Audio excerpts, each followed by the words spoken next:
Welcome, everyone, to the first episode of my new podcast, True Crime Breakdown. I'm your host, Sean Mack. I plan to do a deep dive into each case, not just to tell the story. Now, there are a lot of great podcasts that do that already. What I will be doing is to break apart the case and try to come up with a solution based on facts, not rumors and innuendo. So without further ado, let's start the breakdown. The clues are tantalizing. A sporty red car. A speck of cigarette ash. A battered hard drive. It is a mystery. It absolutely is a mystery. But what do these clues say about the sudden disappearance of the district attorney who left them behind? It's baffling, it's confusing, and perplexing. It's all of those things. His name is Ray Gricar.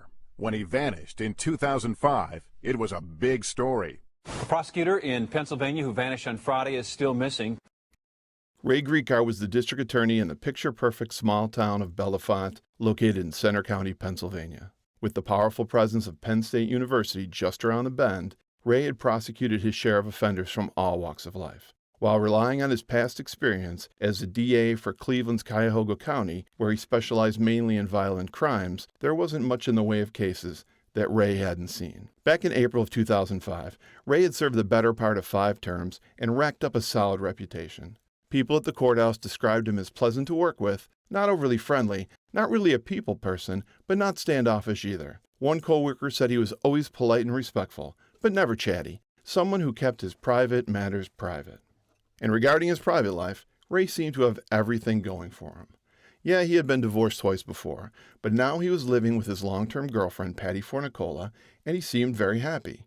They regularly worked out together at the local gym and would go out for dinner a few times a week. Ray's health was great, he had no money worries, and he was making in the low 6 figures as the county DA. Ray had one child from an earlier marriage, the 27-year-old Laura, and even though she lived all the way in Washington State, they had a close relationship and stayed in touch, talking often by phone.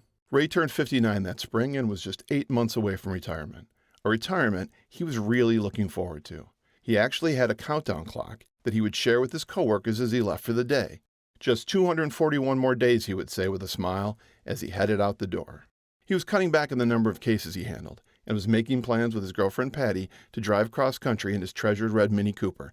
They were going to see the sights, visit the national parks, and drop in on his daughter in Washington. His retirement was going to be great, and Ray could hardly wait. On the morning of April 15th, 2005, Ray woke up and told Patty he was going to take a half day. She wasn't surprised, as he had done this before. She asked him to call her at work if it was going to be more than a half day, so she would know to stop home and let out their dog. Ray said he would and went back to sleep. Patty left for work and headed to the courthouse, where she was employed as a clerk. Ray called the courthouse at 11:30, and Patty answered the phone. Ray tells her he has taken his Mini Cooper for a drive on the country roads and is on Highway 92 headed east towards Lewisburg. Now remember the statement, it will become important later, and he will be taking the rest of the day off. Now this in itself is not that unusual, as Ray was known to take drives in his car for fun quite often. Ray told Patty he loved her, and Patty said, "I love you back." According to the police interview that Patty later gave, she is quoted as saying she felt he sounded totally natural and normal on the call. At 5 p.m., Patty returns home to her apartment after work and notices that Ray is not there.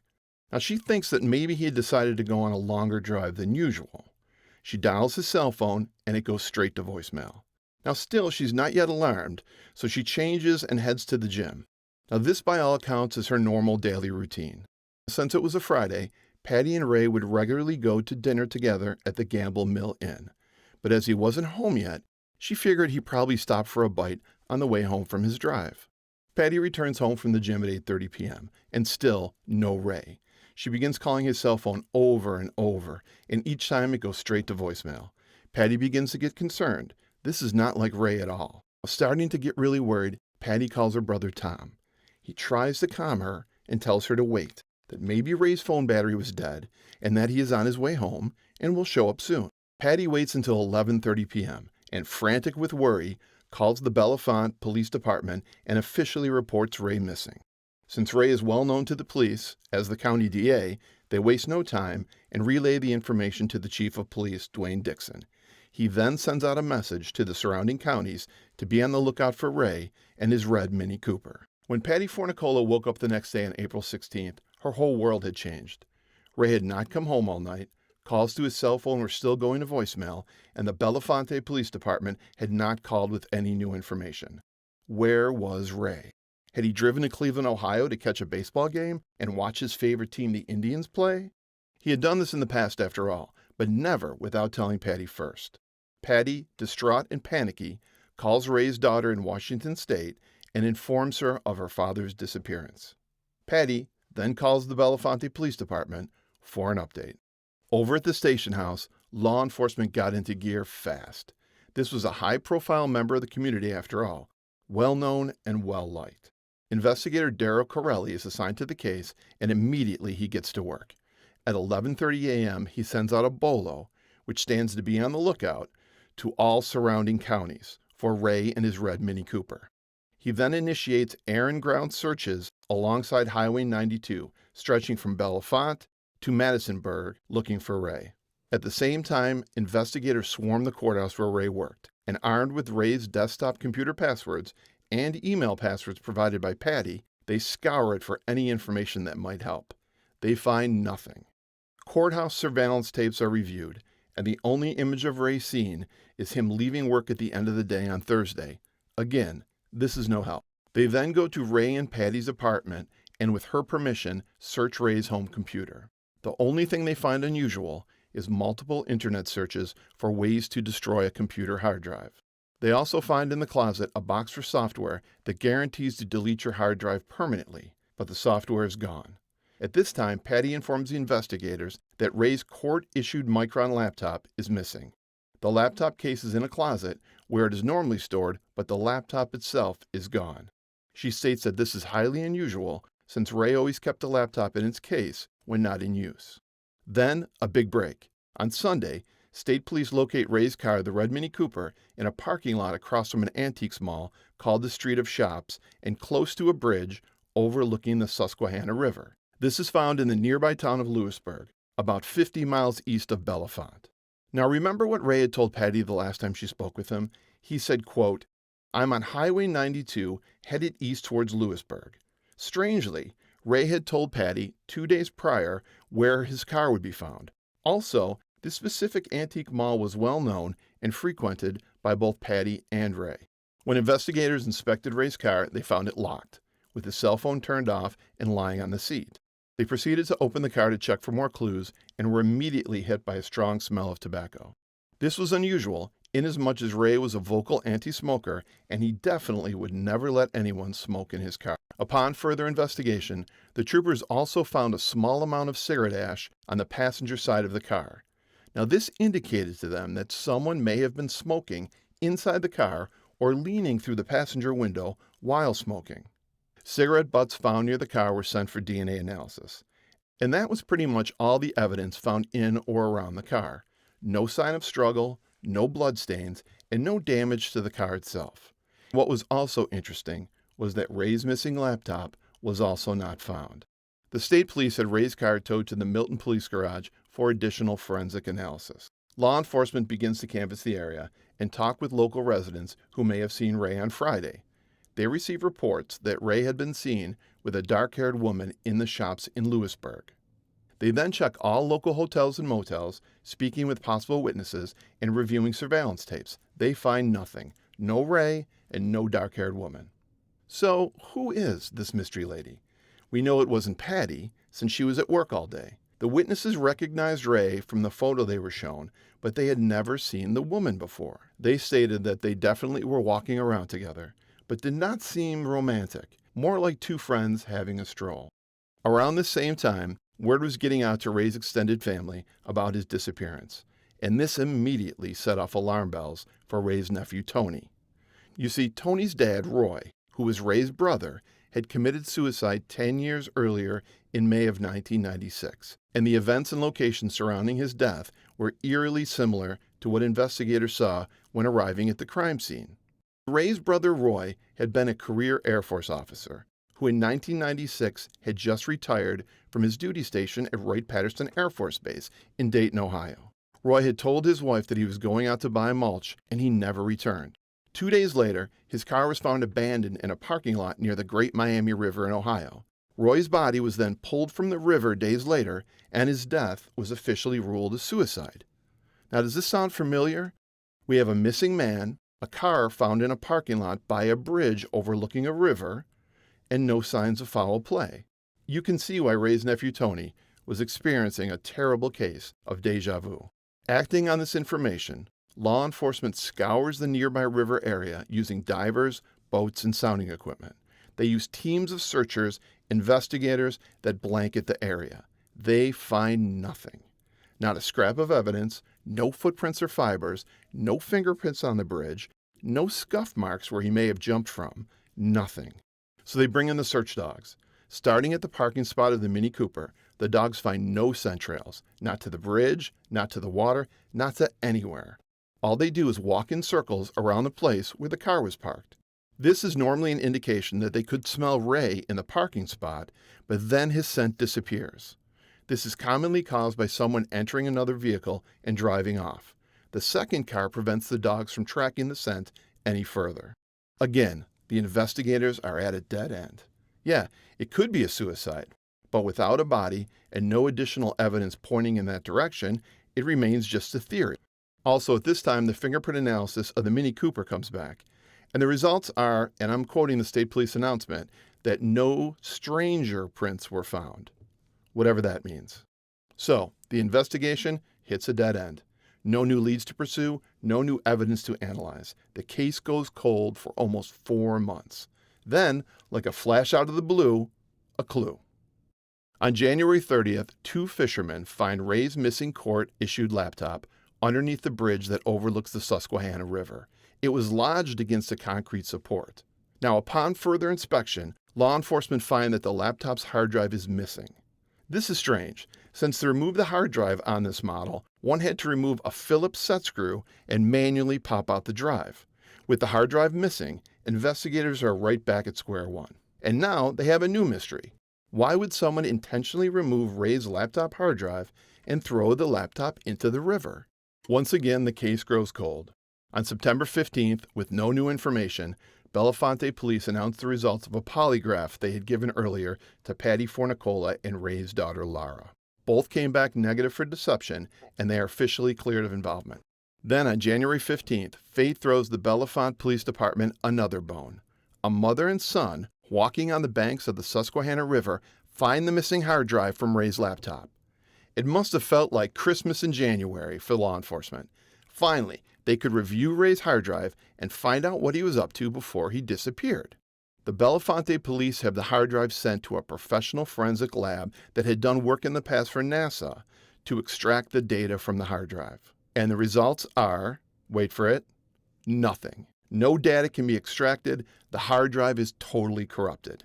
You see, exposure to the elements over the past 8 months had rendered it useless. So much bad luck for the police department. Or maybe it was just really good planning, as we will see later. So again, the investigation hits a dead end and the trail runs cold. What happened to Ray? Most theories fall into one of 3 categories. The first theory, Ray committed suicide. He parked his car, took his laptop apart, threw both pieces into the Susquehanna River, and jumped in after them. Okay, it's possible, though we do have to ignore the fact that a full-grown man's body was never found in, and I quote, crystal clear water, even though a massive search was underway only days after he was reported missing. But a small laptop and even smaller hard drive are found months later by chance? The second theory, Ray met with foul play. Again, possible, but there is no evidence to support it. There was no sign of a struggle around or in the Mini Cooper. There has never been a credible report of any threat made to Ray or his family, and not a single witness mentioned seeing or hearing anything unusual the day of his disappearance, except for the appearance of that dark-haired woman. That leaves the third theory, and to me, the most likely theory, that Ray walked away by his own choice. What evidence is there to support this? Well, not much, at least on the surface. Ray had a seemingly happy life. He lived with his girlfriend, who by all accounts he really cared for. He was close with his daughter, and he was almost retired with a great pension. He lived in a nice, safe community and was in great health. He basically had the American dream, right? Well, maybe not. And this is where things begin to get dark. You see, back in 1998, 7 years before he would disappear, Ray, in his position as district attorney for Center County, declined to press child sexual assault charges against a man named Jerry Sandusky. You may know who this person is, but if you are not familiar with the case, in a nutshell, Sandusky was a serial child abuser who ran a 30-year campaign of grooming and molestation against the underprivileged children of Center County. Using the cover of his charity, The Second Mile, he sexually assaulted hundreds of underage boys, all the while being paid and supported by Penn State University. As we will find out later, some of his actions took place with the full knowledge of football coach Joe Paterno and the Penn State administration. It wasn't until 2008, 3 years after Ray's disappearance, that this monster would finally be indicted by the Pennsylvania Attorney General. But back in 1998, Ray had a chance to put a stop to this horror 10 years earlier. He would have saved countless young men's lives from being destroyed. In fact, at the time, Detective Ronald Schaefer of the Bellefonte Police had served up the case against Sandusky on a silver platter for Ray. In May of 1998, an 11-year-old boy returned home after an outing with Jerry Sandusky and his Second Mile charity. He informed his mom that Sandusky had groped him several times while showering and had placed his naked body against the boy's back for several minutes in the shower. The boy's mother immediately called the police. Detective Ronald Schaefer, who was assigned to the case, set up a sting operation to get Sandusky on tape admitting to the molestation. Detective Schaefer recorded a phone call where Sandusky admits he showered with the boy in question and other underage boys when the boy's mom tells Sandusky during the call that she will never let her boy anywhere near him again. He is heard to break down and cry, saying, "I wish I were dead." And at no time during the call does Sandusky dispute any claims that were made by the boy. On June 1st, Jerry Lauro, an investigator with the Pennsylvania Department of Public Welfare, and Detective Schaefer met with Sandusky. In this meeting, Sandusky admits to touching the boys in the shower. Schaefer then interviews other boys who are at the same event, and they confirm that Sandusky was naked in the shower room with the boys, and he was witnessed touching many of them. Schaefer then takes all of these witness statements, along with the taped phone call, to Ray. Now, as the district attorney, it is up to Ray to begin a formal investigation into Sandusky. Ray thanks Detective Schaefer for the evidence, assures him he will review it, and will get back to him with his decision. The very next day, Ray has a meeting at Penn State. We know this because it is in Ray's official log of activities as DA. Ray does not indicate who he met or what was discussed. Now that in itself is unusual, as Ray is known for keeping meticulous notes. The next Monday, Ray calls Detective Schaefer to inform him, and this is a quote, "No criminal charges are warranted." What? Is he kidding? I can only imagine what Detective Schaefer thought. Ray had a taped admission from Sandusky that he was inappropriate. He had multiple witness statements detailing what Sandusky had done and a record of him admitting his crimes in front of the detective and the state welfare investigator. Yet he still decided to do nothing. Ray did not even open an investigation.